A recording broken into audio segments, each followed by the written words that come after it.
जिले रामबन संगलदान में आज इंजीनियर अनएम्प्लॉयड प्रेसिडेंट जनाब इंजीनियर बशारत अली ने नुमाइंदा से बात करते हुए गवर्नर इंतजामिया से मुतालबा करते हुए कहा कि सरकार ने जो नया ऑर्डर पास किया है जिसमें ये लिखा है कि जो भी रिटायर्ड JIA वगैरह को दोबारा कॉन्ट्रेक्चुअल बेस पे क्यों लगाया गया है, जबकि हमारी जम्मू कश्मीर में हजारों की तादाद में अनएम्प्लॉयड यूथ है, इनको नौकरी क्यों नहीं दी जा रही है। गवर्नर इंतजामिया से सवाल पूछा है कि जम्मू कश्मीर में जो डिग्री कॉलेज है वो किसके लिए है, अगर हमारी यूथ को नौकरी नहीं देनी है। इसके साथ ही उन्होंने LG साहब से अपील करते हुए कहा कि LG साहब ने जो नया ऑर्डर पास किया है मेहरबानी करके इसे वापस लिया जाए और अनएम्प्लॉयड यूथ को नौकरी फराहम की जाए ताकि जम्मू कश्मीर में बेरोजगारी हट सके। देखिए रूबीजान के साथ बट जुल्फकार की रिपोर्ट।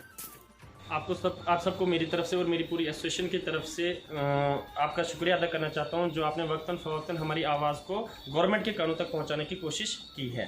आज बड़े अफसोस की बात है जो ऑर्डर पास हो चुका है LG की तरफ से, जो ऑडिट डिपार्टमेंट में इनको इंजीनियरिंग स्टाफ की बहुत ज़्यादा कमी महसूस हो रही है आजकल, उसमें इन्होंने एक ऑर्डर पास किया हुआ है कि जो ऑलरेडी रिटायर हो चुके हैं, चाहे वो JE हो, चाहे वो AE हो, चाहे वो AEE हो, उनको दोबारा से एज ए कंट्रेक्चुअल बेस पे लगाया जा रहा है। मगर मैं गवर्नमेंट से ये अपील करना चाहता हूं, अगर जम्मू कश्मीर में इस टाइम 9 डिग्री कॉलेजेस हैं, 31 पॉलीटेक्निक कॉलेजेस हैं, फिर उनका काम क्या है? फिर उनको बंद कर दो। फिर उनमें इंजीनियर हर साल 2500 इंजीनियर खाली जम्मू कश्मीर के कॉलेजेस, चाहे वो पॉलीटेक्निक कॉलेजेस हैं, चाहे वो डिग्री कॉलेजेस हैं, खाली 2500 इंजीनियरिंग पास आउट होते हैं पर ईयर। फिर जो जम्मू कश्मीर के बाहर जो इंजीनियरिंग करके आते हैं उनकी तो हमारे पास फिगर ही नहीं है कि हम क्या बताएं। मगर मैं गवर्नमेंट से ये पूछना चाहता हूँ, जो आपने ऑर्डर पास किया हुआ है कि ऑडिट डिपार्टमेंट में रिटायर जो हो चुके हैं ऑलरेडी, चाहे वो JE हो, चाहे वो AE हो, चाहे AEE हो, उनको लगाने की क्या जरूरत है? क्या जो रिटायर की जगह अनएम्प्लॉयड यूथ को नहीं लगाया जा सकता था? अनएम्प्लॉयड इंजीनियर्स को नहीं लगाया जा सकता था?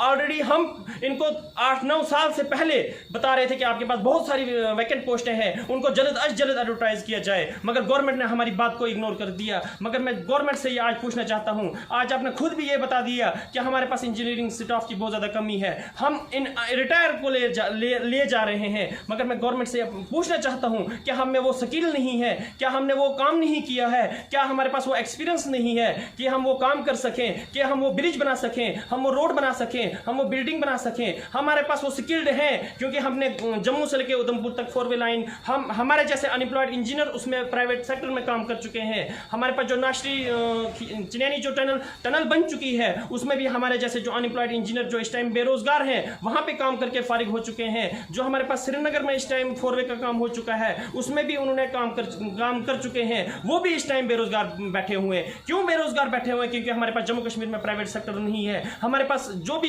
यहाँ पे जम्मू कश्मीर का अनएम्प्लॉयड इंजीनियर है वो फुल्ली जो है वो डिपेंड है गवर्नमेंट जॉब पे। हम इंतजार करते रहे कि हमारे पास गवर्नमेंट जॉब कल आ जाएगी, मैं फॉर्म भरूंगा, मैं भी JE लग जाऊंगा, मैं भी AE लगूंगा, मैं भी AEE की पोस्ट पे बैठ जाऊंगा। मगर खाली तारीख पे तारीख गवर्नमेंट हमें देती रही।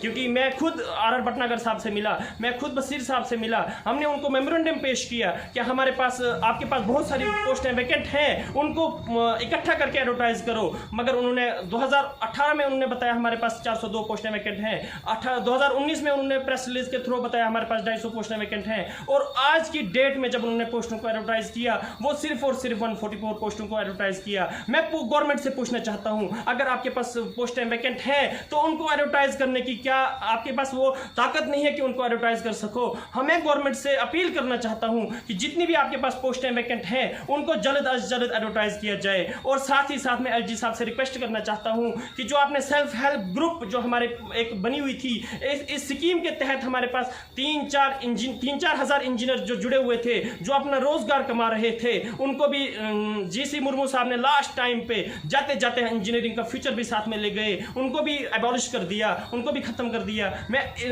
LG मनोज सिन्हा साहब से रिक्वेस्ट करना चाहता हूं कि जो सेल्फ हेल्प ग्रुप को एबॉलिश किया था उसको जल्द अज जल्द रिस्टार्ट किया जाए, और इंजीनियरिंग विंग जो इस टाइम यंग अनएम्प्लॉयड इंजीनियर जो इस टाइम बेरोजगार बैठा हुआ है, जो आपने ये फैसला ले चुके हैं उसको उस फैसले को वापस लेके उस रिटायर की जगह यंग अनएम्प्लॉयड इंजीनियर को लिया जाए। क्योंकि हमारे लिए कोई पॉलिसी गवर्नमेंट ने फ्रेम नहीं की हुई है, खाली वो एक ही पॉलिसी फ्रेम की थी, वो की थी सेल्फ हेल्प ग्रुप, उसको भी एबॉलिश किया। मैं गवर्नमेंट से अपील करना चाहता हूं कि आपने जैसे बाकी डिपार्टमेंट्स में पॉलिसी फ्रेम की है, रहबर ज़राअत, रहबर खेल वगैरह, ऐसी ही हमारे लिए भी एक पॉलिसी फ्रेम की जाए, जस्ट लाइक एज ए रहबर तमीरात। ऐसी पॉलिसी हमारे लिए भी फ्रेम की जाए कि जिसमें एज ए कंट्रेक्चुअल हम अनएम्प्लॉयड इंजीनियर्स को लिया जाएगा। और साथ ही साथ में जितनी भी वैकेंट पोस्टें हैं हर डिपार्टमेंट में, चाहे वो जल शक्ति हो, चाहे वो पीडब्ल्यूडी हो, उनको कलेक्ट करके जो इस टाइम रिक्रूटमेंट पॉलिसी चल रही है